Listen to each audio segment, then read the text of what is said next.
여러분들께서는 혹시 그런 경험이 있으십니까? 평소에는 잘 보지 못했던 것인데 갑자기 어떤 것이 보이기 시작하는 상황이 있습니다. 제가 예를 들면 저희 어머니의 예를 들면 아들을 군대에 보낸 부모님들은 이전에 군인을 보던 시선이 그 상황에 처했을 때 군인들을 보는 시선과 달라집니다. 이전에는 군인을 보면서 그냥 힘들겠네, 열심히 하네 정도로 생각했다면 아들을 군대에 보낸 부모님의 마음은 군인들을 볼 때 왠지 모르게 눈가가 촉촉해지기도 하고 뭔가 애달프고 또 잘 모르지만 어떤 부대인지 궁금하기도 하고 그런 마음이 들었다고 합니다. 성경학자 그레고리 비일은 이렇게 말했습니다. 우리가 예배하는 것을 우리는 닮아간다. 우상을 숭배하면 우상의 특징을 닮아가게 됩니다. 그렇지만 하나님을 예배하면 하나님의 형상을 닮아가게 된다고 말하고 있습니다. 본문이 속한 요한의 편지는 이 땅에 오신 하나님이신 예수 그리스도를 빛이라고 말하고 있습니다.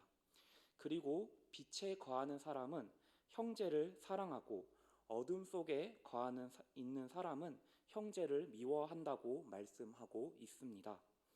요한은 주님의 몸된 교회 안에서 형제를 미워하는 사람들을 어둠에 있다고 말하고 어둠에 행하고 있다고 말하고 갈 곳을 알지 못하고 어둠이 그의 눈을 멀게 하였다고 말하고 있습니다. 빛 가운데 있다고 말하는 사람 중에 어둠에 있는 사람들이 있다고 말씀하고 있습니다. 우리는 어디에 거해야 하겠습니까? 빛입니까? 어둠입니까? 그 답은 어떻게 사느냐에 있습니다. 빛이신 예수 그리스도께서 예수 안에서 살아가기 위해서 필요한 것, 그 첫 번째는 영적 감각의 장애를 인정하는 것입니다. 영적 감각의 장애를 인정해야 합니다. 요한일서 2장 11절에 이렇게 말씀하고 있습니다. 그의 형제를 미워하는 자는 어둠에 있고 또 어둠에 행하며 갈 곳을 알지 못하나니 이는 그 어둠이 그의 눈을 멀게 하였음이라. 어둠이 그의 눈을 멀게 하였다는 것이 진짜 눈이 안 보인다는 뜻은 아닐 겁니다. 눈이 보여야 더 잘 미워할 수 있고요. 영적으로 눈이 가리워졌다는 것일 겁니다.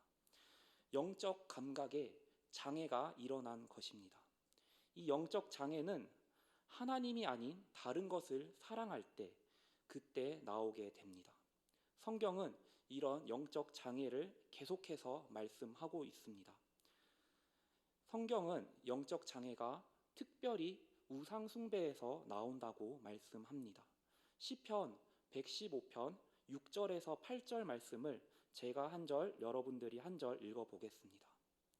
귀가 있어도 듣지 못하며 코가 있어도 냄새 맡지 못하며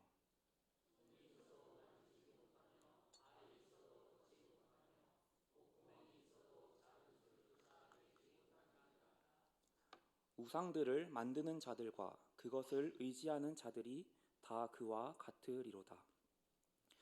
우상을 만드는 자들과 의지하는 자들은 귀가 있는데 듣지 못하고 코가 있어도 냄새 맡지 못하고 손이 있는데도 만지지 못할 것이라고 시편 저자는 단호하게 말씀하고 있습니다.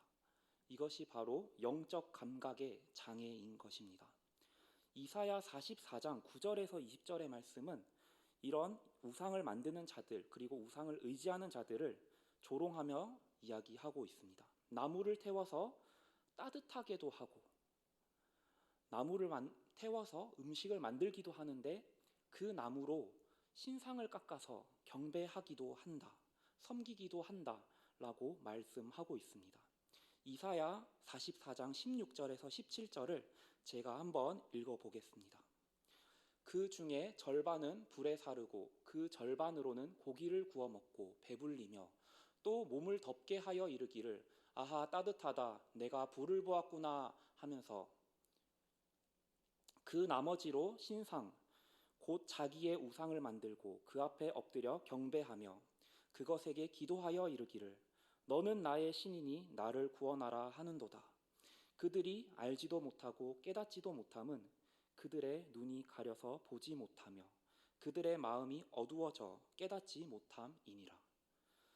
밥을 해먹는 나무를 가지고 신상을 만들어서 절하는 것이 정말로 어리석어 보이지 않습니까? 하지만 우상을 만들며 그것을 의지하는 사람에게는 마음이 어두워져서 그것을 깨닫지 못한다고 합니다. 그것이 바로 영적 감각의 장애가 생긴 것입니다. 로마서 1장에서도 비슷한 내용이 있습니다. 썩어지지 아니하는 하나님의 영광을 썩어질 사람과 새와 짐승과 기어다니는 동물 모양의 우상으로 바꾸는 사람들이 등장합니다. 하나님께서 그들의 마음의 정욕대로 그 더러움에 내버려 두신다고 말씀하고 있습니다. 이것이 영적 감각의 장애입니다. 요한은 이런 우상 숭배를 형제를 사랑하지 못하는 상태로 다시 표현을 합니다. 요한일서 2장 11절을 제가 한번 읽어보겠습니다. 그의 형제를 미워하는 자는 어둠에 있고 또 어둠에 행하며 갈 곳을 알지 못하나니 이는 그 어둠이 그의 눈을 멀게 하였습니다. 이 구절에서 영적 감각의 장애를 발견하셨습니까? 갈 곳을 알지 못하는 상태, 그리고 곧 눈이 멀게 된 상태라고 성경은 말씀하고 있습니다. 눈이 어두워지고 귀가 들리지 않고 더듬어 만지는 감각이 사라진 상태에서도 어둠 속에 있다면 그 사람들은 결국 자기가 어둠에 있다는 사실조차 깨닫지 못하고 정상이라고 생각하게 됩니다. 우리는 이런 상태를 주의해야 합니다. 갈 곳을 알지 못하는 상태임에도 불구하고 잘 가고 있다고 생각하는 것, 그 생각을 주의해야 합니다. 사실 모든 사람이 다 이런 상태 가운데 있었습니다. 그런데 이 장애가 회복되는 일이 일어납니다. 역사 속에서 빛이신 예수 그리스도 안에서 살아가기 위해서 필요한 두 번째는 하나님의 자기 계시입니다. 사람은 오직 하나님께서 자신을 먼저 계시해 주실 때만 자기 자신이 길을 잃었다는 사실과 하나님이 필요하다는 사실을 깨닫게 됩니다. 그리고 자기가 섬기고 있던 우상이 가짜였다는 것을 깨닫고 하나님께로 돌이키게 됩니다. 어둠 속에 있다는 사실 자체를 모르고 있었던 사람들에게 빛이 비추어집니다. 하나님께서는 택한 백성에게 자신을 계속해서 드러내셨습니다. 특별히 요한복음 1장에서 예수님에 대하여서 이렇게 설명합니다. 태초에 말씀이 계셨고 그로 말미암아 만물이 지은 바 되었으며 그의 안에 생명이 있었고 그 안에 생명이 있었는데 이 생명은 사람들의 빛이라고 말씀하고 있습니다. 오늘 본문에서도 이렇게 말씀합니다. 요한일서 2장 12절에서 14절의 말씀입니다. 자녀들아 내가 너희에게 쓰는 것은 너희 죄가 그의 이름으로 말미암아 사함을 받았음이요 아비들아 내가 너희에게 쓰는 것은 너희가 태초부터 계신 이를 알았음이요 청년들아 내가 너희에게 쓰는 것은 너희가 악한 자를 이기었음이라 아이들아 내가 너희에게 쓴 것은 너희가 아버지를 알았음이요 아비들아 내가 너희에게 쓴 것은 너희가 태초부터 계신 이를 알았음이요 청년들아 내가 너희에게 쓴 것은 너희가 강하고 하나님의 말씀이 너희 안에 거하시며 너희가 흉악한 자를 이기었음이라. 아멘.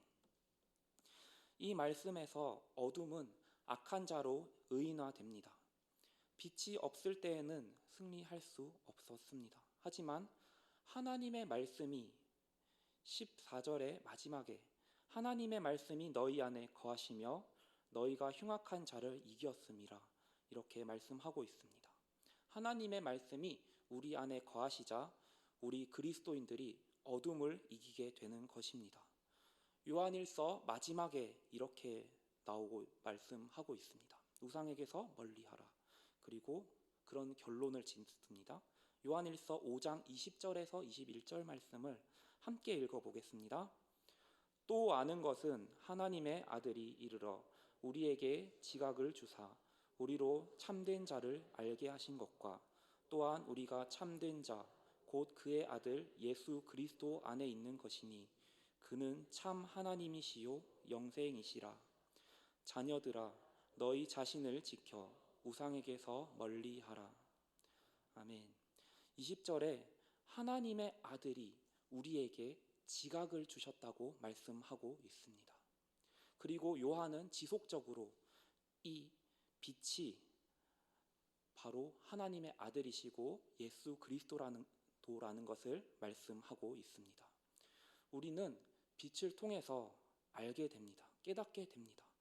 헛된 피조물의 형상을 하나님으로 더 이상 섬길 그 필요성을 잃어버리게 됩니다.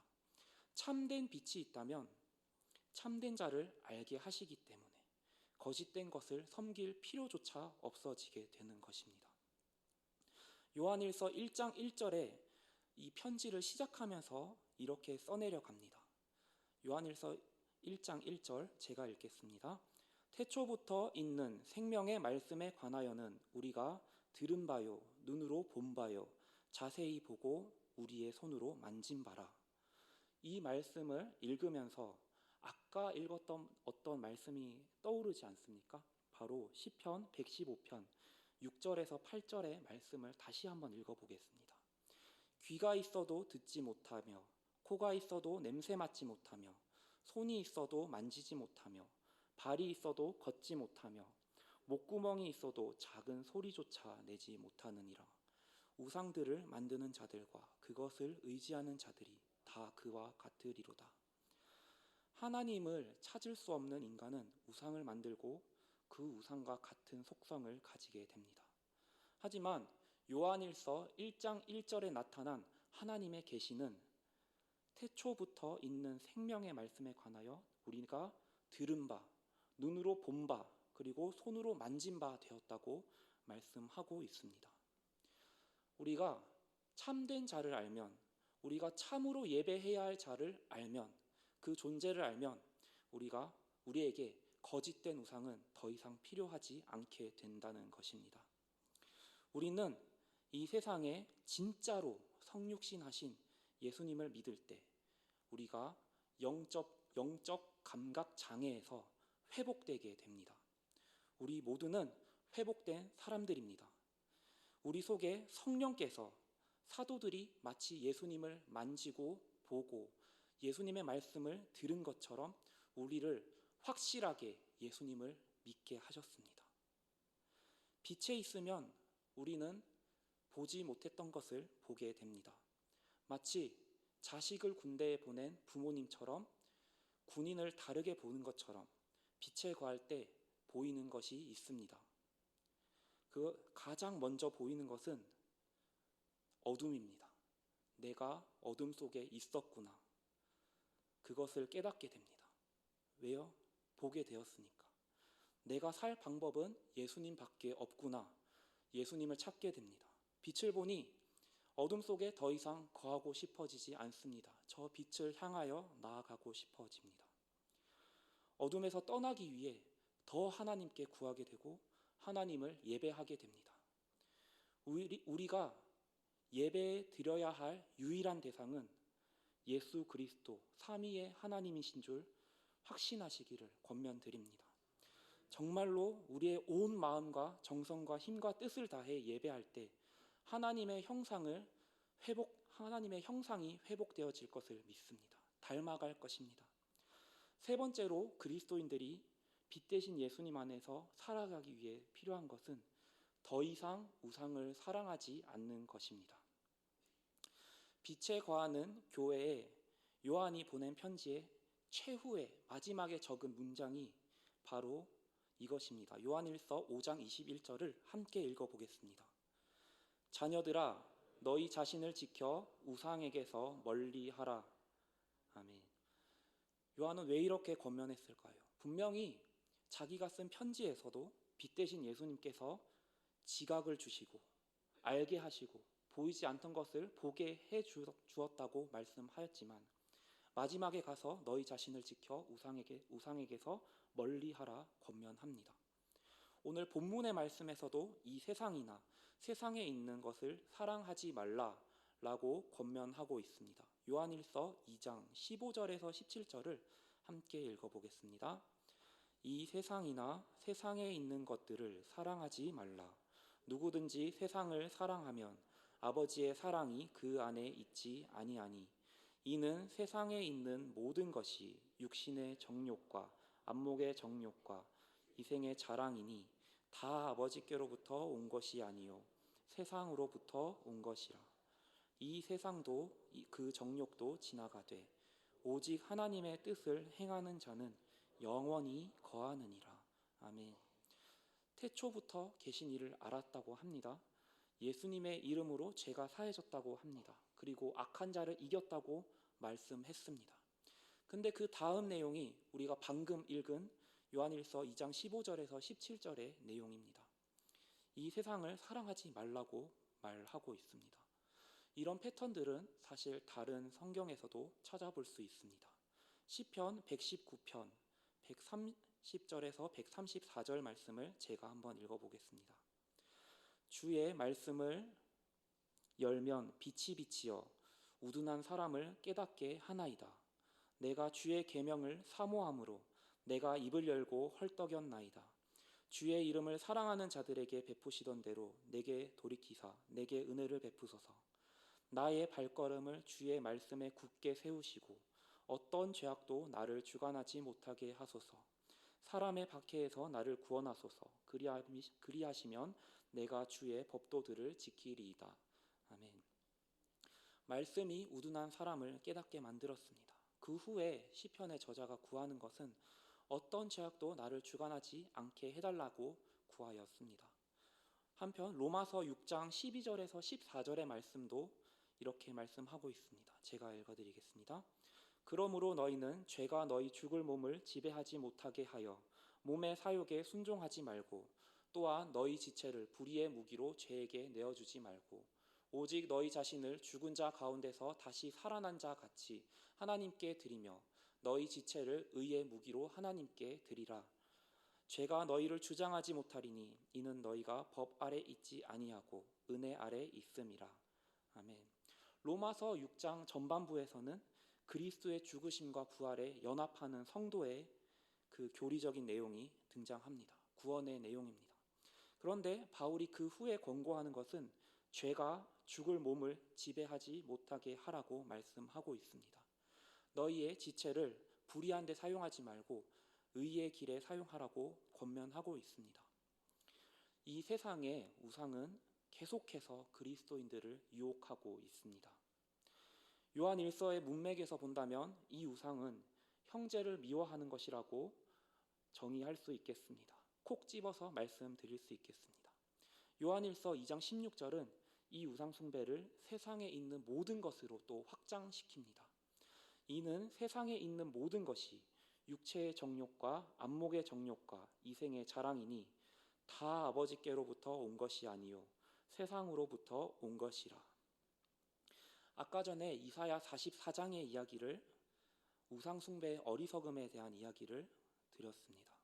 필요에 따라서 땔감으로도 쓰고 음식을 만드는 데도 쓰고 하지만 그것을 나무를 조각하여 숭배하지 말라고 이사야는 말했습니다.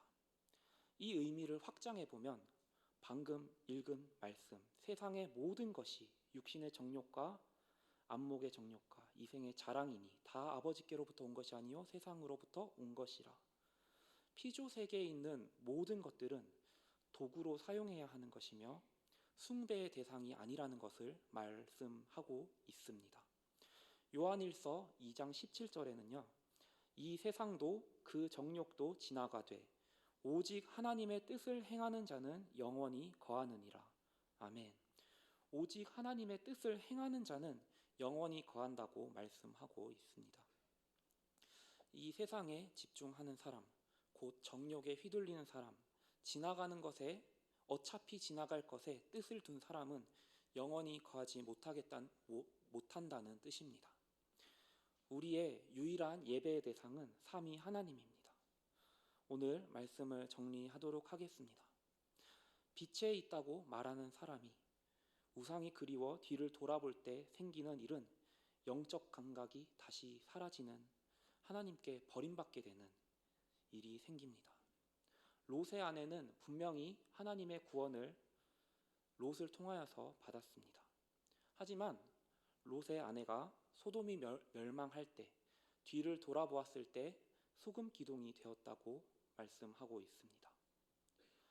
하나님께서는 이렇게 세상을 사랑한 사람, 세상의 것이 조금 더 필요했었던 사람들을 그대로 내버려 두시기도 하십니다. 그 도시가 소금 기둥이 되었던 것처럼 롯의 아내도 소금 기둥이 되었습니다. 하나님께서는 이스라엘아 들으라 라고 말씀하시면서 신명기의 말씀을 이스라엘 백성에게 하셨습니다. 요한계시록에는 귀 있는 자는 들을지어다 라고 또한 말씀하고 계십니다. 세상의 뜻을 두면, 세상의 것을 구하면, 세상의 것에 모든 신경을 쏟고 그것을 예배하고 있으면 우리의 귀가 굳어져서 하나님의 말씀을 듣지 못하게 된다는 것입니다. 하나님의 말씀을 들으면 그 말씀이 저를 깨우고 여러분들을 깨울 것입니다. 그리고 그 말씀이 우리 속에 거하면 우리가 더 이상 우상 숭배에 굳어지는 것에서 움직이지도 못하고 만지지도 못하고 눈으로 보지도 못하고 냄새 맡지도 못하는 그 우상 숭배의 상태에서 우리를 자유롭게 할 것입니다. 참된 빛이신 예수님을 따라갈 때 우리는 그 형상을 닮아가게 되는 것입니다. 특히 오늘 요한일서 2장 전반부의 말씀은 형제를 미워하는 우상에게서 떠나라고 말씀하고 있습니다. 어차피 우리가 이 세상에서 살아갈 때 다 지나갈 정욕인 것입니다. 하나님의 말씀이 그리 말씀하고 계신 것입니다. 사랑하는 여러분들, 그리고 저에게 하나님께서 주시는 말씀은 참 빛이신 예수님만 따라가라는 것입니다. 참 형상이신 예수님의 말씀을 듣고 그대로 행하십시오. 참 형상이신 예수님을 예배하십시오. 우리가 예배하는 것을 우리는 닮아가게 되어 있습니다. 예배 드려야 할 때 어떤 이유로, 여러 가지 이유로, 피치 못할 사정으로 예배에 드리지 못할 수 있습니다. 근데 그렇게 되면 우리는 그 피치 못할 사정 가운데 있는 상황을 예배하게 되는 것입니다. 우리의 눈을 뜨게 하신 참 빛이신 예수님을 생각하며 우리 모두 예배의 자리를 꼭 굳건하게 지키시길 바랍니다. 우리 함께 찬송가